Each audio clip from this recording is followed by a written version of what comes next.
All right, here we go. Breaking news out of Atlanta, and this one's got some real weight behind it if you're paying attention. The Falcons just made a move that might seem small on the surface, but it could be the loudest signal yet about what's coming next in this whole Kirk Cousins situation. They signed Easton Stick, former Chargers quarterback. Now look, that move probably won't be leading every NFL headline, but it should. This ain't just about bringing in a backup. This is about what's brewing behind the curtain. Stick's no rookie. He's 29 years old, won 4 national titles with North Dakota State, and even got a little run with the Chargers in 2023. Now he's QB4 in Atlanta behind Kirk Cousins, Michael Penix Jr., and Emory Jones. But here's where things get spicy. Kirk Cousins doesn't want to be in Atlanta next year, and that's becoming pretty clear. Now combine that with Easton Stick's experience, his mobility, and the fact that he actually looked solid last year. 63.8% completion rate, over 1,100 yards, and a rushing touchdown in just 4 starts. And suddenly, the Falcons' front office looks like it's playing chess while everyone else is playing checkers.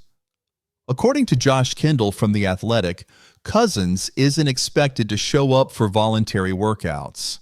That ain't a coincidence. That's a message. And while Kirk's making moves off the field, the Falcons are making sure they're covered on it. Bringing in Stick gives them that veteran fallback, especially if they end up handing the offense to a rookie in a few weeks. This doesn't mean the Cousins era is over, but it does feel like the team is getting ready for life after him. And with the NFL draft just around the corner, timing couldn't be more perfect. Here's where things get interesting. The Falcons are sitting at pick 15 with only 5 total picks in the draft. That's not a lot of ammo. And according to Adam Schefter, there's buzz that GM Terry Fontenot might trade down. Not because they're rebuilding. No, this is all about leverage. The quarterback class this year? Thin, real thin.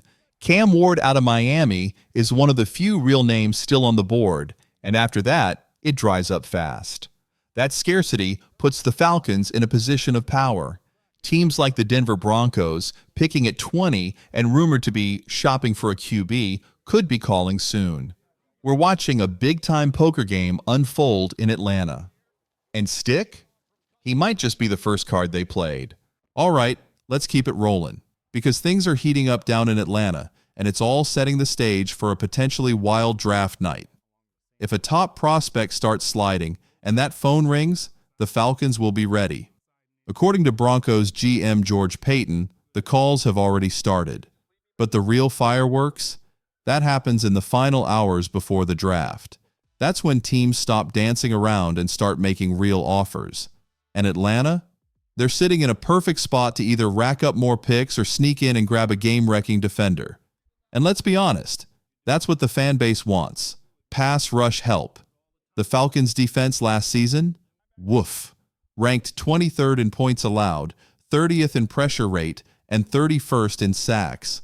That's bottom-of-the-barrel stuff right there. Sure, Raheem Morris is starting to rebuild the unit with vets like Leonard Floyd and Morgan Fox, but Falcons fans are out here begging, screaming, for the front office to finally hit on a legit edge rusher. Let's not forget the ghosts of Vic Beasley and Takk McKinley, names that still haunt Falcons fans. So yeah, there's anxiety, there's urgency, and the fans are united on this one. A recent poll showed 66% of Falcons fans believe the team should draft an edge rusher with that top pick. That's 2/3 of the fan base chanting the same thing. Fix the defense. Fix it now. And there are some real names in play. Mike Green, Jalen Walker, Michael Williams, Jamar Stewart, all potential difference makers. One of those guys could be sitting there at pick 15, or maybe even after a small trade down. The opportunity is staring them in the face. The Falcons might not be loud right now, but behind the scenes, they're setting the board for something big. The Easton Stick signing, the Kirk Cousins noise, the strategic draft positioning, it's all connected. And when the draft kicks off Thursday night, we might be looking at a completely different team. Now let's talk Stick for a second. This isn't some no-name dude they signed to hold a clipboard. This is a guy who stepped in for Justin Herbert last year and didn't flinch. No, the stats weren't jaw-dropping. 1,129 yards, 3 touchdowns, 1 pick. But they were solid.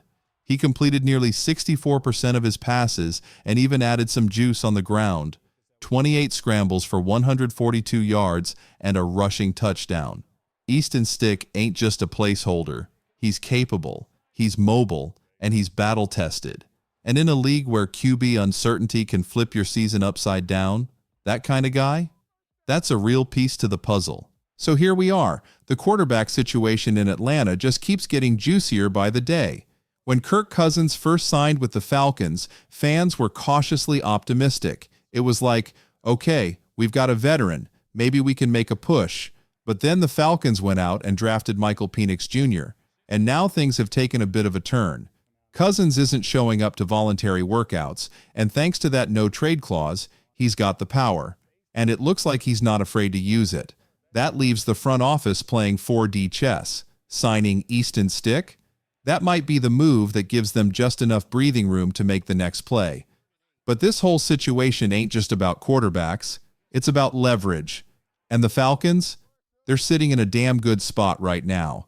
They're not high enough in the draft to get forced into a you have to take this guy situation, and they're not too low where they'll miss out on blue-chip talent. Sitting at pick 15, Atlanta has flexibility, and that's a powerful thing, especially in a year where edge rushers are dropping and QB-hungry teams like Denver are itching to move up. Now let's talk about what really matters here. The pass rush. The numbers from 2024? Brutal. The Falcons were near the bottom of the league in pressure rate and sacks. And while the additions of Leonard Floyd, Morgan Fox, and Brandon Ayuk's cousin, Onuma, just kidding, but seriously check the depth chart, help a little. None of those guys are game wreckers. This draft? This is the Falcons' best shot in years to find that edge rusher who changes games. We're talking names like Michael Williams, Shamar Stewart, Jalen Walker. These aren't just prospects. These are the kind of dudes who get fans off their feet and quarterbacks scrambling before the ball is even snapped. Mercedes-Benz Stadium could finally feel electric again.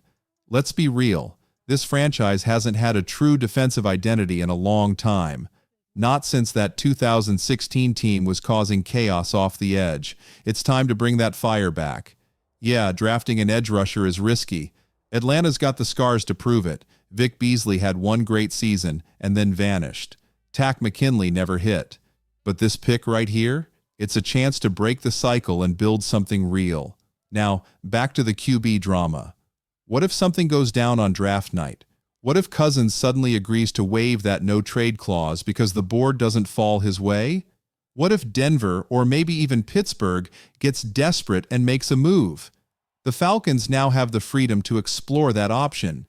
With Stick in the room, they aren't trapped. They're flexible. They're bold. They're ready. So now, the spotlight shifts from the players to the front office. Terry Fontenot and this coaching staff have just 5 picks to work with. Every single one has to hit. The fans are watching. The locker room's waiting. The coaching staff is locked in. And if they get this right, the 2025 NFL Draft could be more than a stepping stone. It could be the moment this franchise finally turns the damn page. So what do you think, Falcons fans? Is it time to move on from Cousins and start fresh? Or do you ride it out one more year? And on draft night, are you staying put at 15 and grabbing a pass rusher or making a move for more picks? Let your thoughts fly and buckle up.